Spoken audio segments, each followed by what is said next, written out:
Good morning, ladies and grenadins. We are back for another video. This time we are trying out some Reanimator of the Sky, sort of the Sky King variety. This is a deck that's been sort of wandering around the various places on the internet, on Warcry, etc.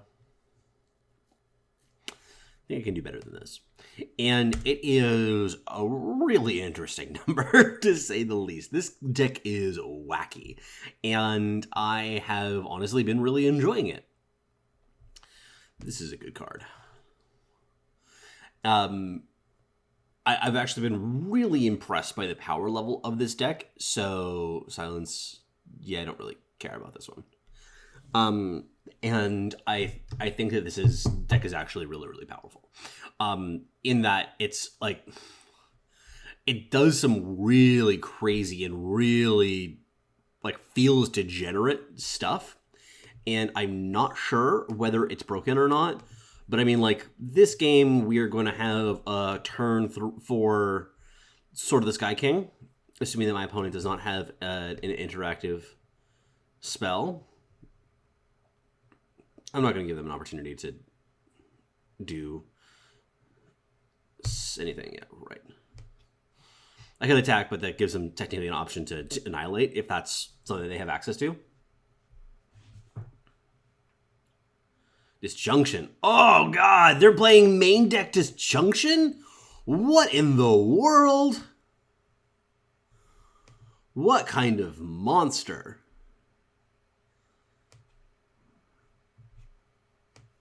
Oh, ow, ooh, that hurt. Main deck Disjunction. They must have been playing this deck already. They must have run into this number. Yeah, so the idea behind the deck, by the way, I've been a little bit distracted because lots of crazy shit's been going on in this game. But it functions around the card, the Auric Reclaimer here, who does create a large weapon if you have a large weapon in the void. And so trying to accomplish that, because you're using the shift mechanic, because the way the shift works is that if you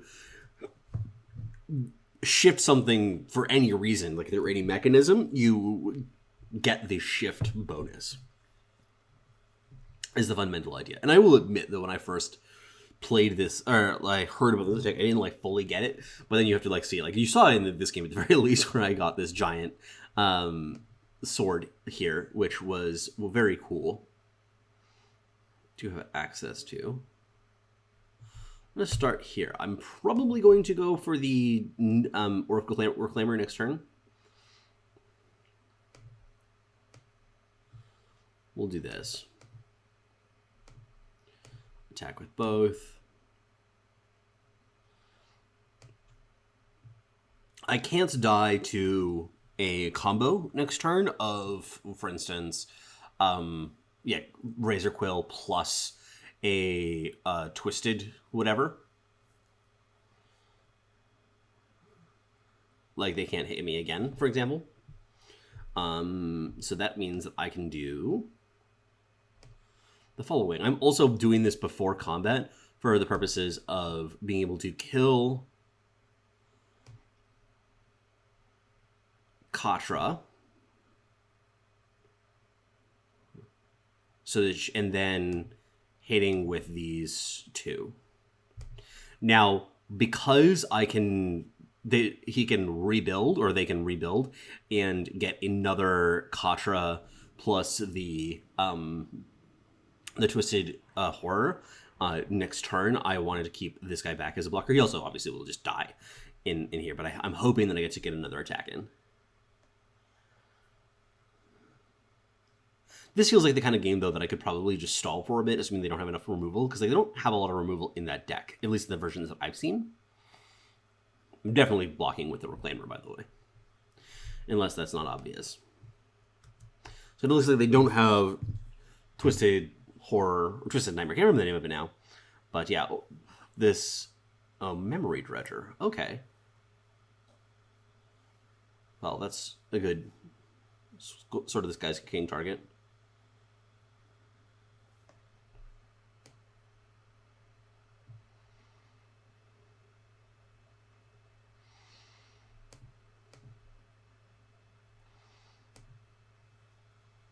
Attack with both of these. Crown Watch Press Gang. Gust Rider.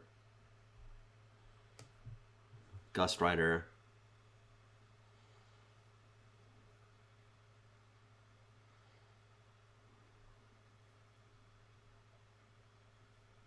I'm going to keep this Sword of the Sky King in hand. That was a wrong discard, obviously. I should have discarded the seat as opposed to the crest. Even-handed Golem. I do have lethal next turn if they don't. Okay, well that's fine. We have lethal. Yep.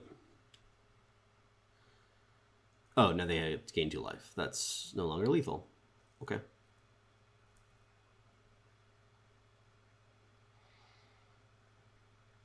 That was an important point. That was actually good sequencing on my opponent's part.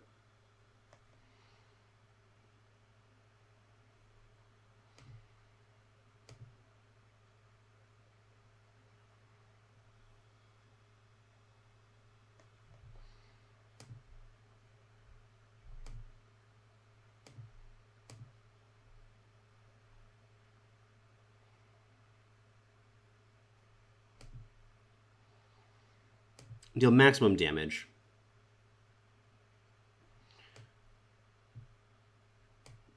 Play this shifted.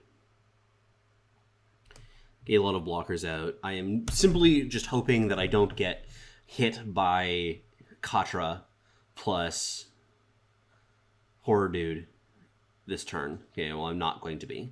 That's nice. So yeah, he's gonna smack me a bunch. Still have lethal.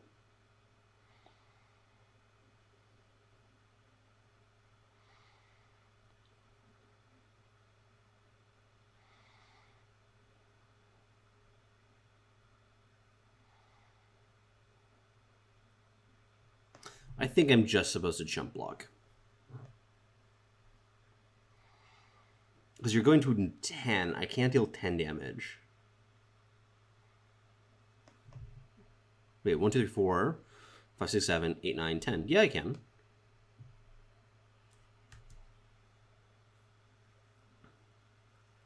They have to activate some more in order to not die. Okay.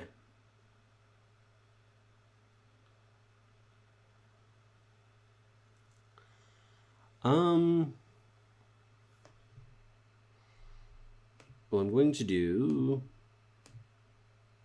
the following. Yeah, so they're 2 life off. I'm going to... Yeah, I guess I forgot when I was like talking earlier that I'm just dead if I get the hit by Katra plus the Twisted Horror because they deal like infinite damage to me in their combo. It feels like they're trying to do math, but they keep on drawing Razor Quills, which is nice. Okay, they're gonna hit me 3 times. I think though that I can just ace space here and win because yeah, I have.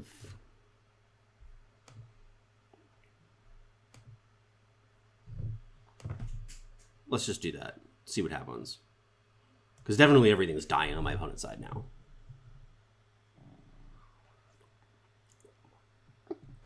And then I get to reweave. Or Remembrance, either one. But you're getting a bit of a sense of how like this deck is so powerful, because I like how many Sword of the Sky Kings have I played this game? Like 1, 2, 3 of them now. And that's just a lot to get through from my opponent's side. It is a lot to get through.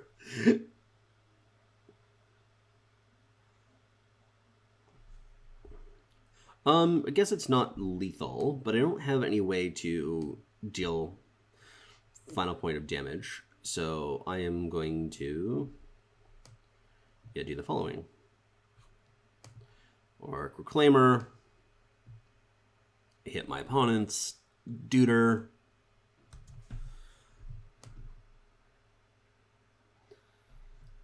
There might have been a way for me to win there. I can't, like, it is, the lines for this deck are really tough. They are really tough. I am not going to lie.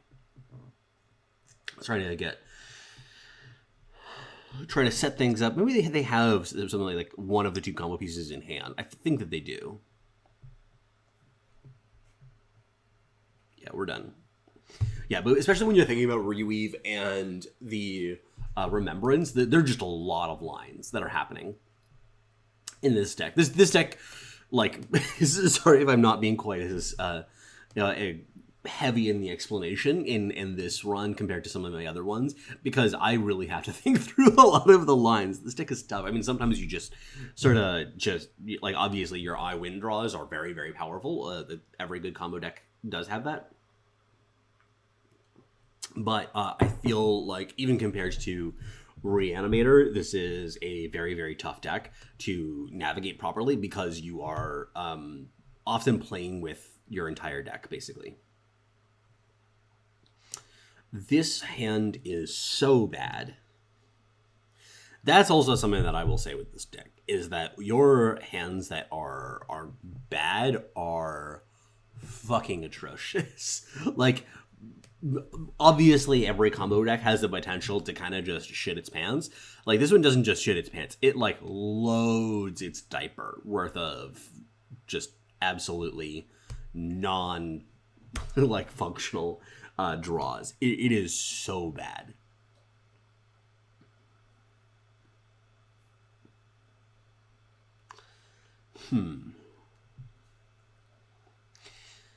Crap, my opponent is doing something that attacks.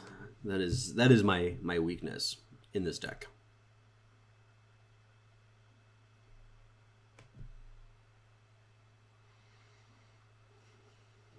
My question is whether I play the Dusk Rider for the purposes of trying to set up my next Dusk Rider, or whether I just go Crest of Vengeance. I'm probably going to have to harsh rule this game, I'm feeling.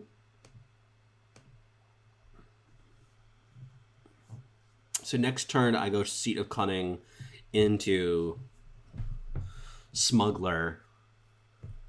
Probably send back a Dusk Rider. Yeah, I'm in trouble. Like, I'm not, like, dead, obviously.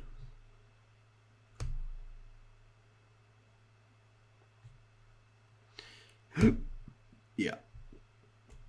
There are a few points in this deck, though. I will, like, I'm really like a lot of the ideas that are going on in this deck. I think this deck is really, really cute in how it does a lot of things, and it's really, really powerful. There are a variety of card choices, though, and deck building decisions that I don't agree with. I think that the market is bad.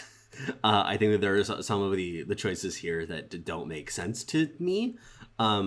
Like, particularly, I don't think I've ever grabbed Regent's Tomb. I've played this deck like better part of a dozen games now. It's just not really come up.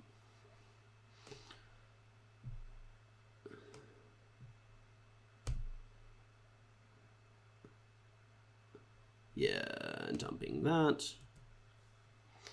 Hopefully I'm not just dead here.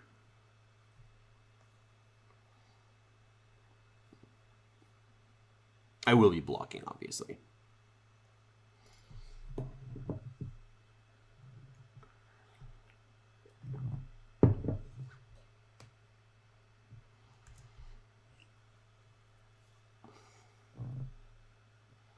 That's 7. 7 is a good number. Oh, I mean, it's not a great number. Don't get me wrong. It is a number that is lower than I would like by a good deal, but it is not 6, which is an important breakpoint.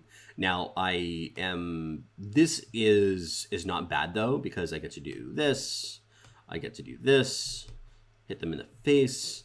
It's very unlikely that they grab Boar from their market at that point. They probably grabbed Flame Blast or a charge unit. Yeah, Vara, I am absolutely fine with.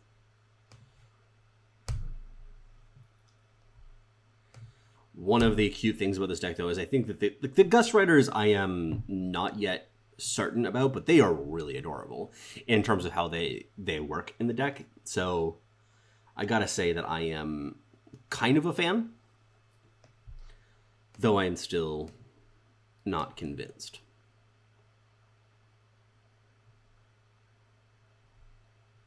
Interesting. That's got to be good. I wouldn't be surprised if I get Flame Blasted here. They just try to tear through my armor, in which case I will win. Because I get to then go Chrome Watch Press Gang into Reweave. Or if they just got Obliterate, if that was the card that they happen to have in their market, then they can very easily go on the Gust Rider and then kill both my Gust Rider and my weapon. Interesting.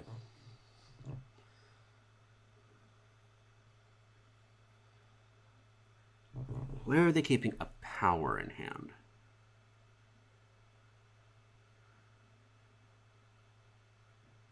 So it is Flame Blast, I think.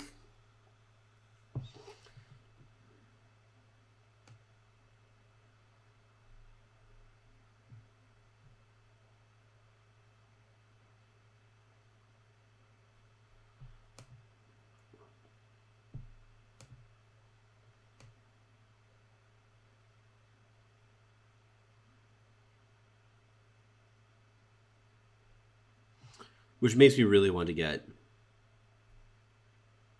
this guy just into play.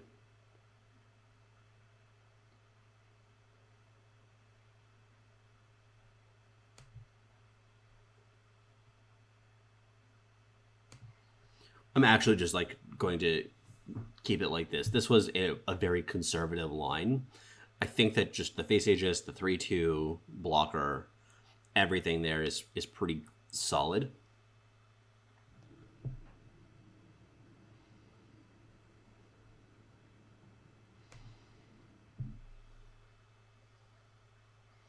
Okay, they're giving people the power in the hand so that they get the activation here. That's right. That makes sense. Now they might Flame Blast the 3/2.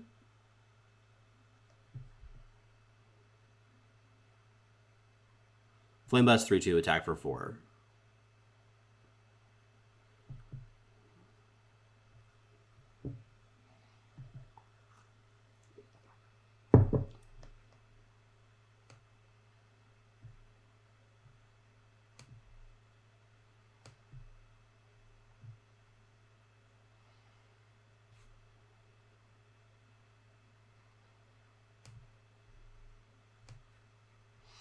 I am doing this because it's actually like if she attacks me, it is more damage, which is all I care about really right here. I take the 3.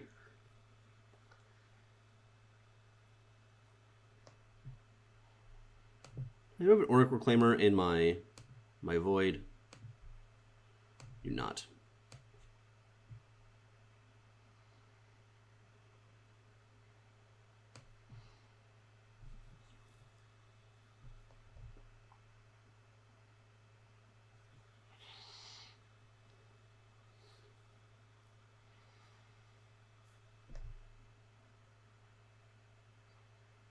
I also don't really want to use Spore Folk because I am not interested in... Yeah, let's do this.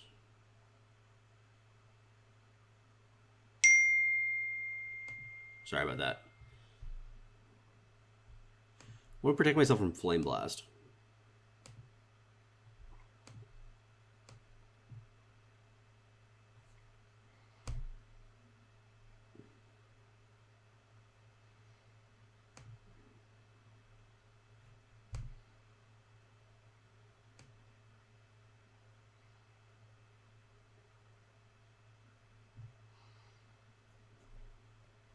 Yeah, we're just going to do this.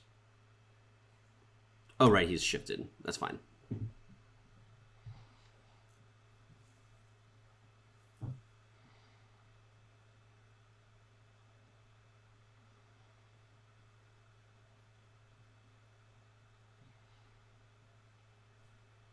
Yeah, sorry about the ping. That was just my I get messages on my thingamabobber. Interesting choice.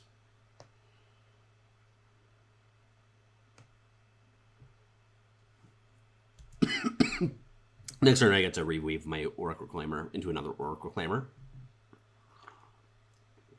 That should be good enough. This is just to play around a pump spell.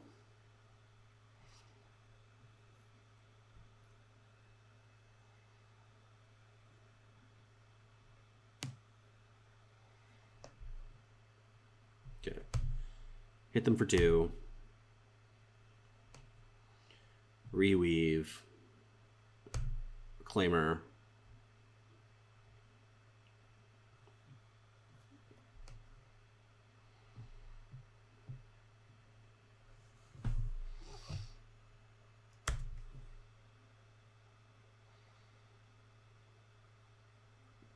Okay, so they just have Shadow Sigil in hand. In that case, I think we're fine.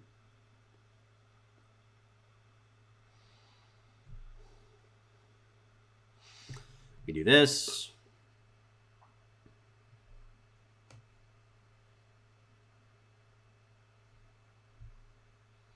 Wait, is there a way to kill them?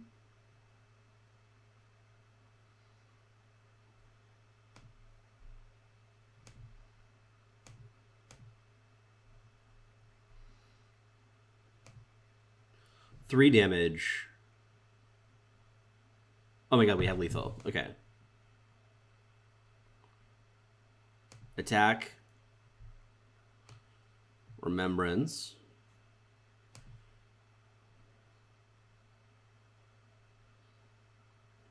Let's change this. Feeding time. Feeding time. Attack phase. Like, you see what I'm talking about, right, guys? That was a fucking line, okay? That was... Wow, that required some maneuvering. And also this is part of the reason why I feel like this deck has so much power, and while it definitely has some elements to it that are fragile and require a bit of work to set up, when you get all of the pieces humming together and you're just recurring... like 8/8 swords basically every turn. Like, how many did I see that game? It is absurd. Like, it's just it does not feel like a deck that you should be allowed to play. That's a good way to put it. This hand is amazing. This could easily be turn 3 sort of the Sky King. Easy is a bit of an exaggeration.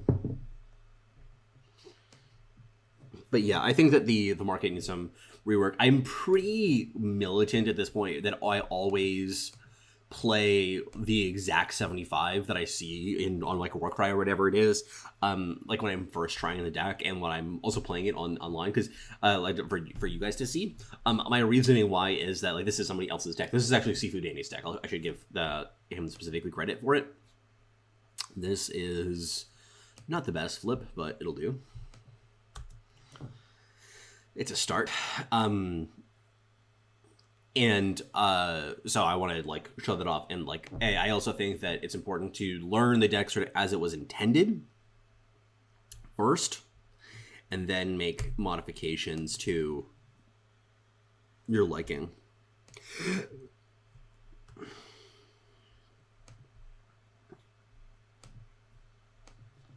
They're going to kill him, of course. Oh, Wisdom of the Elders. I've not seen very much Wisdom of the Elders in Genève. I guess that there's the Cradle versions that I've been seeing some play recently. Hard to tell who Cradle would be as a matchup. Seems tough. If they really get going.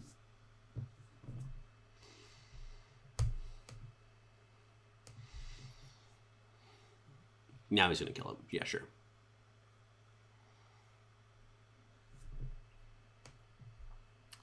I'm not sold on the press gangs, by the way. I think that they are a little bit mopey. I probably should have just remembranced there on the Vishni. Vishni, by the way, this is one of the cards that when I first looked at the list, this is what I was saying about playing the exact list that somebody else proposes first. This was in one of the lists that I saw, and I was like, I don't know about this. I don't really want to spend the shift zone on a legendary that doesn't seem like it's going to see a ton of play in a wide range of decks. This was a card that has really overperformed for me in this deck. I think that there's a lot of decks that just have a hard time dealing with a bunch of 2/1s. In this case, this is going to be a deck where they have a much better ability to deal.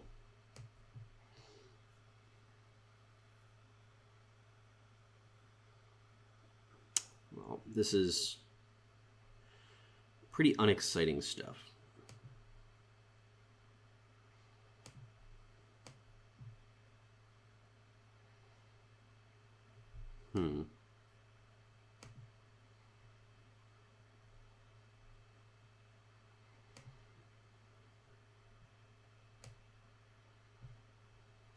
Yeah, let's just do this. Oh, we got a bunch of... Did we? Yeah, we hit some... Yeah, we're waiting for my opponents to make some choices, yeah. Yeah, we got a bunch of Justice Sigils there, which is nice. This will make huge decisions very, very easy, so I'm happy I discarded this power.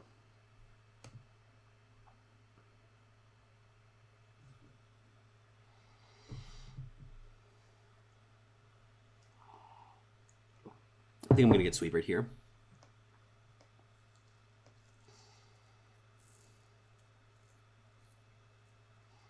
Or Counterspell. They could get a Caleb's choice. Yeah, Caleb, Sweeper.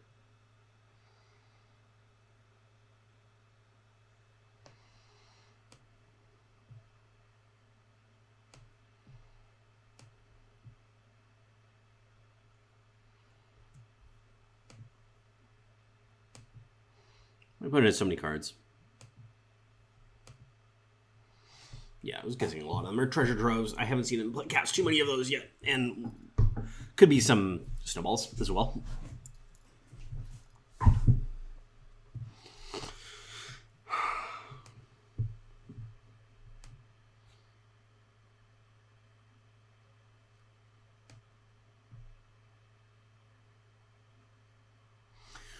Okay, so I'm definitely doing Remembrance for... Yeah. I'm not surprised to get that hit.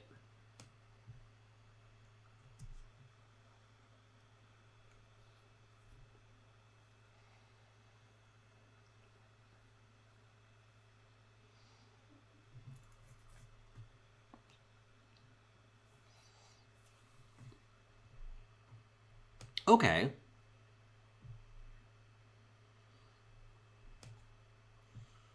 This is decent.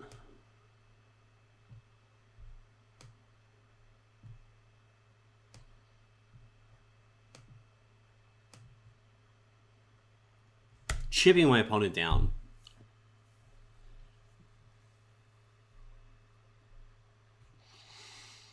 Eclipse Dragon. That is a very good hit, given the fact that it's functionally free.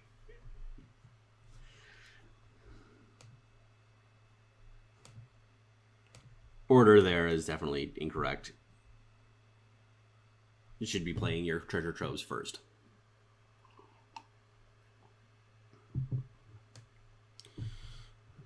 Yeah. Burn spell.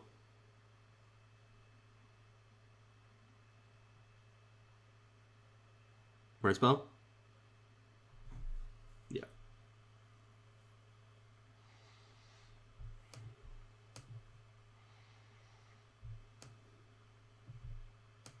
I don't believe I have very much in the way of Justice Sigils left. Yeah, I should have just kept that in hand.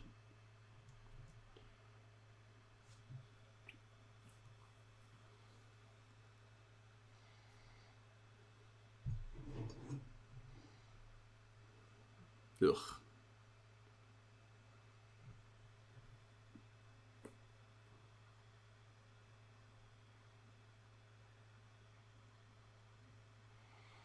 Well, I'm dead. I think that had I hit a sort of Sky King earlier, I would have been able to win. I guess my initial flip was just really bad off of the Spore Folk, and I also took a while to find the. It's just I don't think it's possible for my opponent to make a mistake here.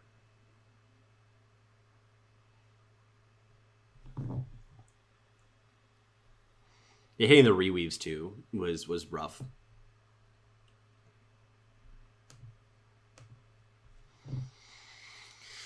Close. And I think that those kinds of matchups are good for me, like the dorky mid-range decks. I should rephrase. Grindy mid-range decks are pretty good because you could usually outvalue them. That one I flooded really badly, though.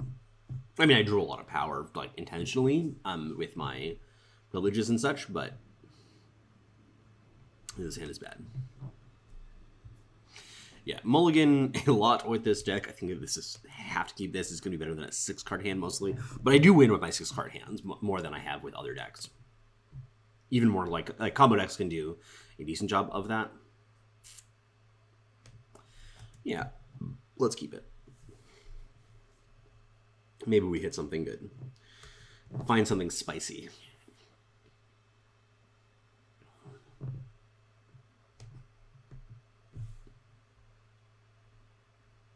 The one for stats also on the Lightning Sprite. The Lightning Sprite is a card that has really impressed me in this deck, to be honest. I did not think this was going to be a card that I enjoyed. I thought that I was going to sub it out. Treachery. Lol.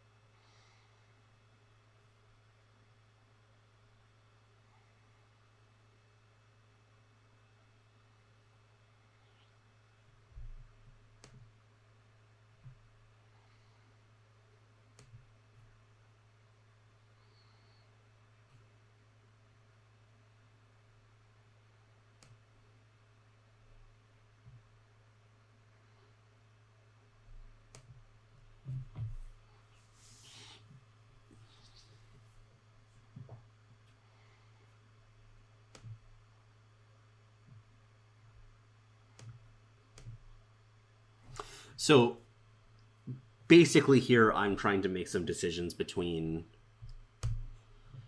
like how to prioritize things. I could go for just a 5/5 sword here. That's obviously not nearly as exciting as an 8/8.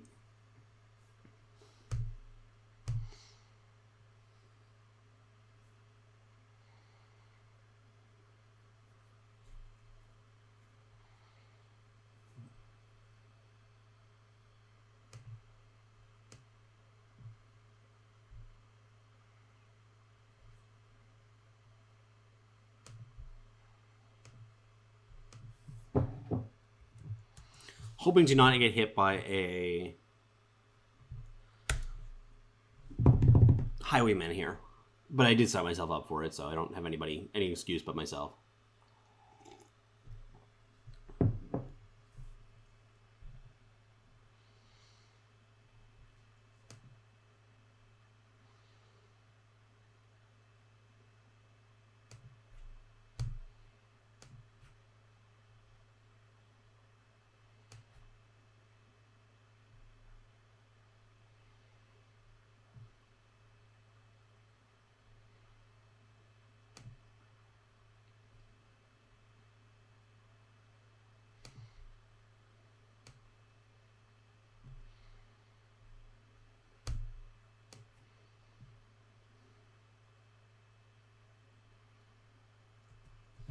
Giving my opponent life also really matters. This feels like a matchup or like a game, deck in general, where you really want to fight for every point of damage whenever possible.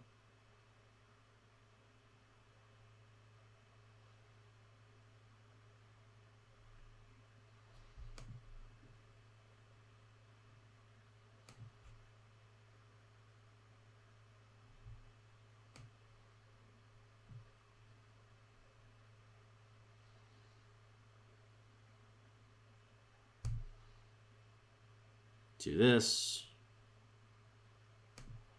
Do this. Feeding time. Yeah, that's okay.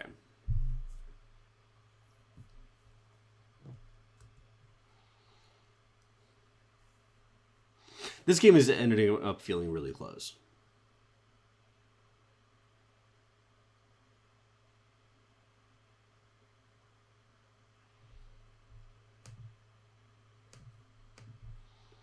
I have no idea why feeding time isn't Slay. And every time I play it, I'm like, I think that this should just be Slay. This is the only card in the deck that I'm like, I'm pretty sure if I wasn't like dedicated to playing the exact 75 that I got from the original deck list, I would have changed it by now.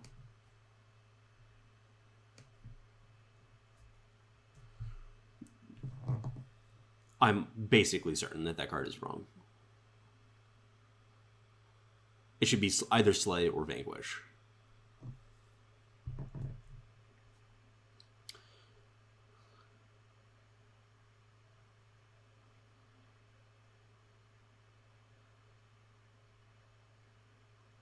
Rude.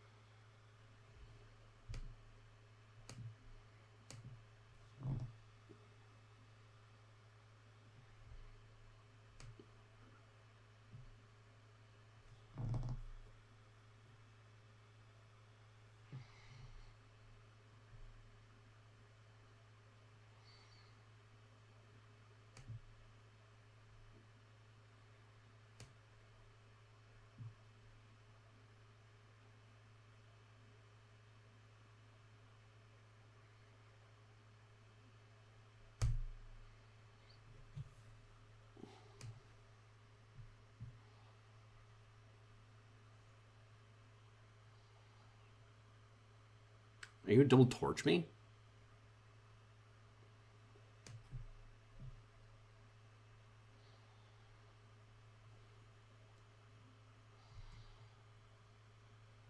Okay, well, I'm one damage, like one removal spell or anything off depth, so.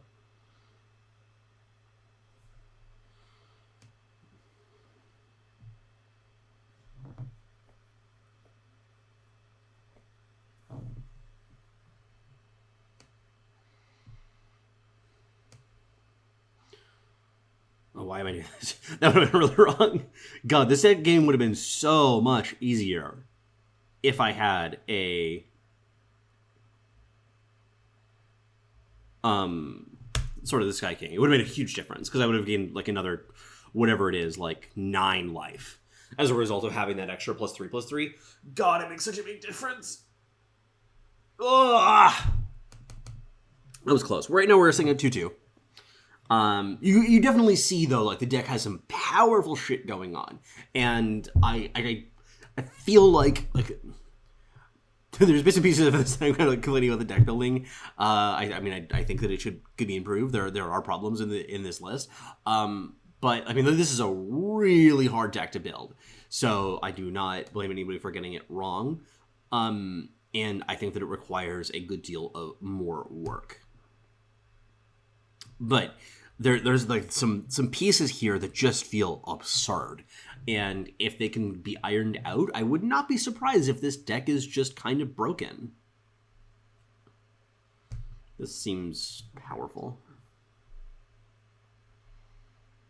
This hand is sort of deceptively non-functional.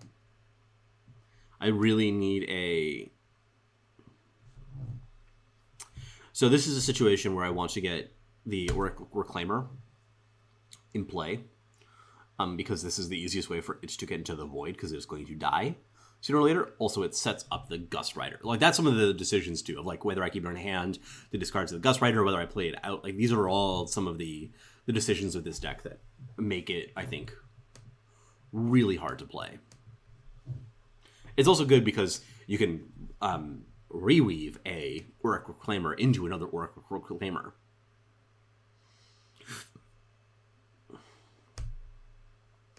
It's a pretty easy choice.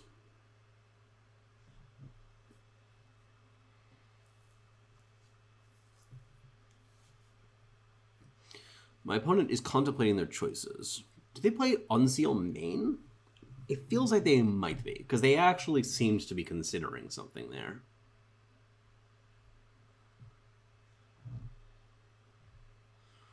It's definitely going to the bottom.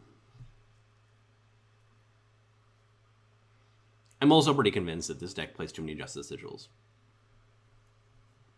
I think that, yeah, the power base is wrong in my mind. I don't have any way better to say it other than that. It's, or I guess I could say more diplomatically, it could be better.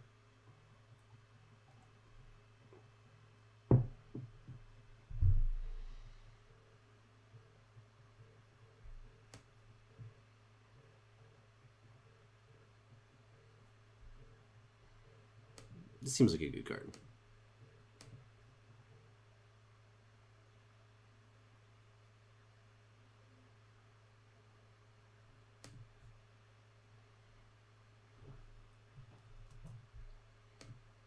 Really want to sort of the Sky King. That's all I want, man. I'm a simple man. Just an 8/8 dollar.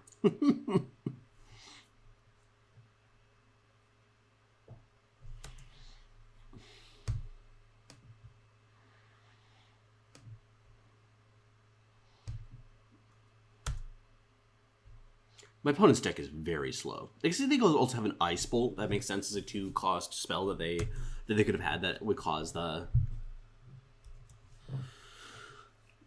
to pause a lot.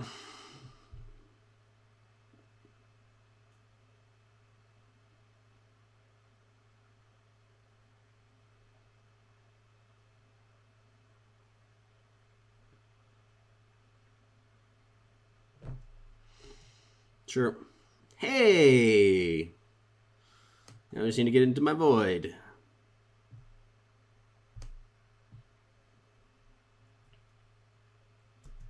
It shouldn't be that hard to either get to 8 or to get into my void.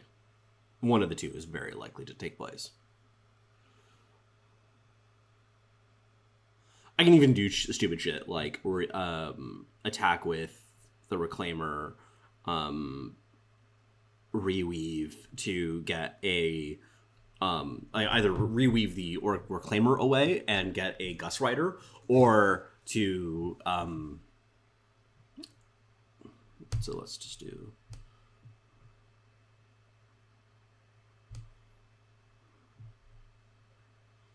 I really want him to die.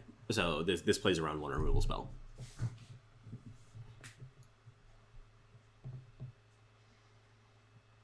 And I like the 2/1 Wolf is not super important. Oof. They should take sort of the Sky King here by a mile. So I'm not convinced by these main deck Royal Decrees that people are playing. Like, it's obviously great against me. If decks like this one get popular, I would be playing them. But it is. That's good enough.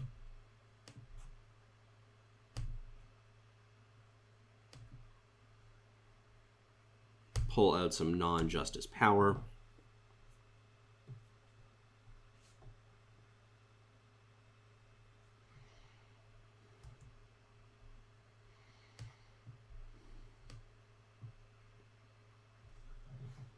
Definitely have an Ice Bolt.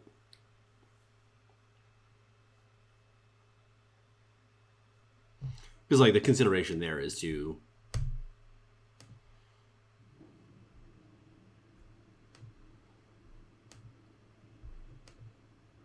Ice Bolt your own dude.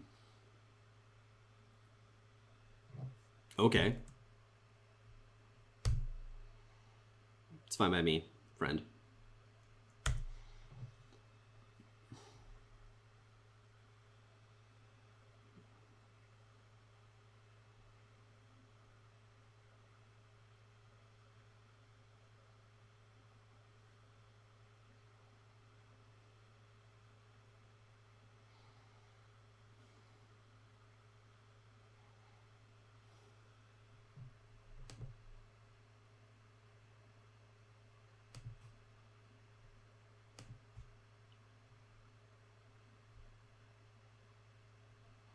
Good, it pierces the Aegis. I don't really care about their Void.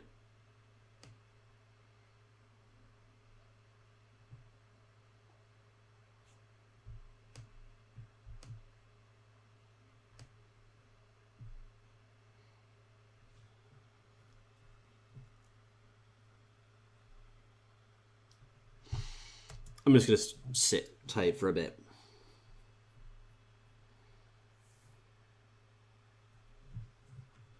Yeah, that's fine.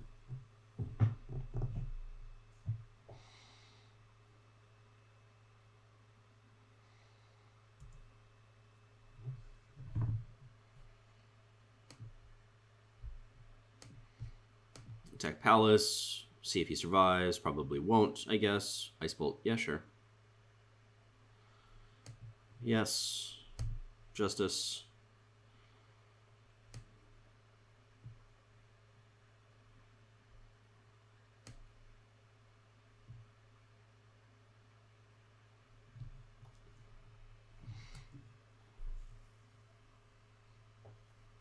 We'll sack the city. Yep. Honor of Claws.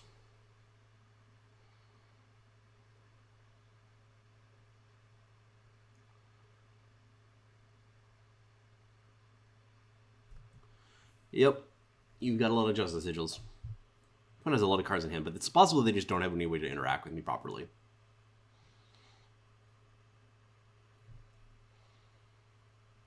Yeah, that's fine.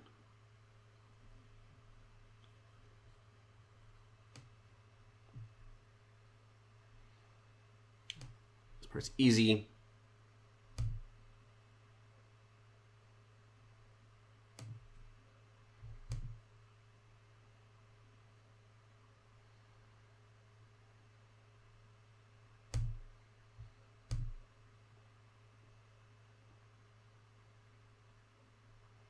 Don't know if I should go all the way down to 1.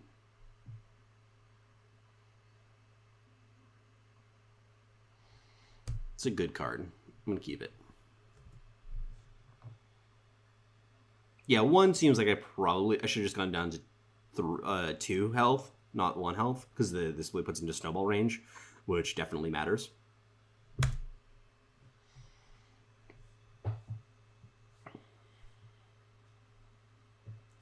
Yeah, snowball. I knew that they had that too.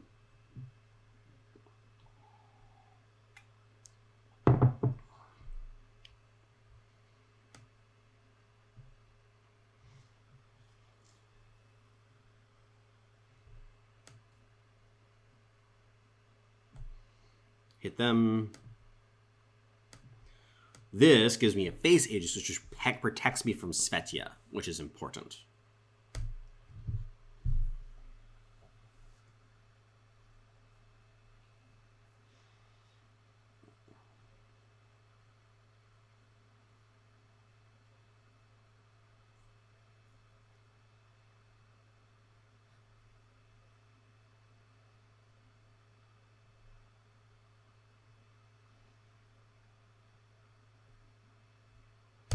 I'm pretty sure I win through everything here except Throne Warden. So they get the Svetia, it pierces Aegis. I guess that they could also have this plus grab a merchant, go for Omen of Austerity. But I think that it's more likely to do something like go for Palace. Okay, well, to activate that, that's just not a real ability. They may not also, like, fully realize, like, what's going on. So, like, 1 cost. Could be that counter spell.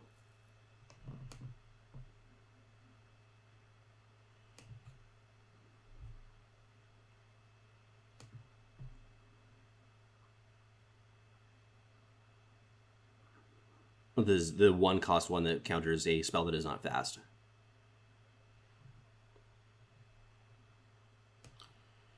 So play this. Okay, yeah, that works. Okay, so overall we went 3-2 with this deck, and I am really convinced that this is not an optimal build of the deck, and that there's, like, it is incredibly powerful. There is some really fascinating shit that's happening in this deck, and I want people to be trying it more, because I am so convinced that this is not the optimal build. I think that it's a really good start. There's a bunch of components to it that I don't know how they fit together. But it just does some really powerful stuff, and there's almost every game that I'm in. Like, I mean, like, there are some games, I guess, actually, like, I would say, maybe 25% of them when the deck just does nothing. But the other 75% of the game, like, honestly feel really winnable. You have a lot of options, you have a lot of tools, and especially I think that you want to find room for more merchants, because this is a deck that abuses them really, really well. And you also have to get used to some of these lines, because like you guys saw, I did this. There was like one game that there was like a 4-card line to find lethal in it, and getting used to doing those. And I wouldn't even be surprised if I missed some in the course of doing this video. So like, try this out. I know that it's not a small investment in terms of Shiftstone. You have to build for Vishni, and I really think that they're important. Hopefully you kind of saw that in some of the games of how good he is in this deck. I guess I didn't do any of the real bullshit ones of like turn 2 get him out through the like Remembrance or something like this, and that, because that's really, really powerful against particular types of deck. Like, he's really, really good against, I would say he's particularly good against aggro. But he definitely holds his own.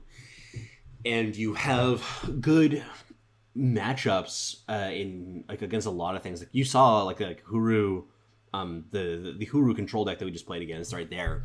I think that I felt like I was ahead all game long, and he Royal Decreed my Sword of the Sky King before I was able to play. Like, I didn't have a busted draw of any sort. My draw was fairly honest, and we still did a lot of work there. So this is worth trying. This is worth experimenting with and working on. This deck is really good in terms of some big ideas. It's going to be a learning curve for some people, especially if you haven't spent a lot of time working on Reanimator or similar decks. Other things that I would say, I think that the tomb in the market is bad. I haven't grabbed it once. I mean, I think that, like, there'll be some times that it looks fine, but just like, having that as a 4-cost sabotage feels wrong. The Crown Watch Press Gangs, I could take them or leave them. I'm not convinced about the Jotun Hurlers. I'm definitely not convinced about any of the Annihilates in the main deck. I don't think that those feel right to me. There's a lot of good removal right now, and Annihilate is like, as your only removal spell, feels really narrow. Like, if you're a Helm control deck, when you're sort of like overloading on removal and you have options, and it's nice to have some cheap options of this type, some cheap options of that type, like, yeah, I get it. But this is your only 2 removal spells in the main deck, other than the snowballs, I guess. So there's other things too. Like, I don't know, I kind of want to get strategized into this deck. Other discard effects, like the elf as well, are on my mind. I'm not sure, but man, does this have some power to it. I find it very, very interesting. You want that pit, the pit that allows you to, like, if you play a unit, you get to pay 1 to draw and discard. It's interesting, because you kind of want like a consistent source of it. And that would be a fairly consistent source. Anyway, I have lots of ideas, lots of thoughts on this one. This is an interesting deck for sure. So try it out if you haven't already and you have the shift stones to do so. At the very least, if you're planning to play any competitive games and, like, do well in the ladder, or playing in the event that's happening this coming weekend, practice against this deck. Find somebody who has it and try against it, because it has some really unusual lines, and there are various ways to play around them. You just have to get used to it. So like this is one I would definitely say, like, put the effort into learning the deck. But anyway, that'll be it for me today. Thank you so much for joining me. Take care.